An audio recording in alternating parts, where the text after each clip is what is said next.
Imagine this for a moment. You're lying in bed late at night, phone glowing in the dark, rereading a message that makes your chest feel warm. Someone far away knows exactly what to say, and in that instant, the distance almost feels romantic. You tell yourself that if the connection can survive miles, time zones, and waiting, then it must be strong. It must mean something special. But psychology asks a quieter, more uncomfortable question. What if the distance isn't strengthening the bond but reshaping your perception of it? The human brain bonds through proximity, through touch, tone, shared routines, and the unspoken reassurance of presence. When those signals are missing, the mind doesn't remain neutral. It compensates. It fills the gaps with imagination, hope, and idealized versions of the other person. Slowly, you may find yourself falling in love not with who they are in everyday life, but with who they are in carefully chosen moments. Distance allows people to present their best selves on demand. Conversations are scheduled, emotions are edited, conflicts are postponed. Intimacy becomes intentional rather than organic. Over time, intensity replaces stability. The anticipation of a call triggers dopamine. The relief of a reply soothes anxiety. And love begins to feel urgent instead of safe.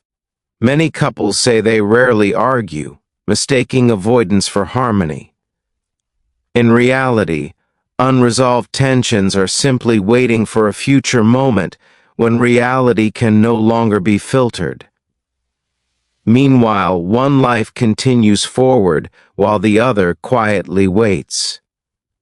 Love should anchor you in the present, not suspend you in anticipation. And when a relationship exists mostly in the mind, it's worth asking whether it's truly connection or a beautifully convincing illusion. So here is the truth most people don't want to hear, but deeply need to feel. Love is not proven by how much you can endure separation. It is revealed by how well two nervous systems can settle in each other's presence.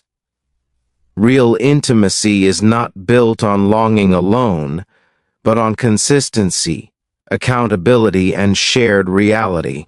When a relationship lives primarily in imagination, it can feel profound while quietly asking you to sacrifice your grounding, your growth, and your clarity. Distance doesn't automatically make love deeper. Often, it makes it safer to avoid seeing what's actually there. It protects fantasy from being tested by daily life.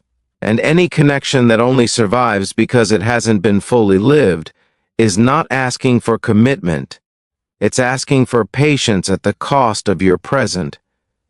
Healthy love does not require you to put your life on hold. It integrates into it. It expands your world instead of narrowing your focus to a screen, a schedule, and a promise of one day. If a relationship continuously asks you to wait rather than live, to imagine rather than experience, then the question is no longer whether the love is strong. The real question is whether it is real enough to meet you where you are.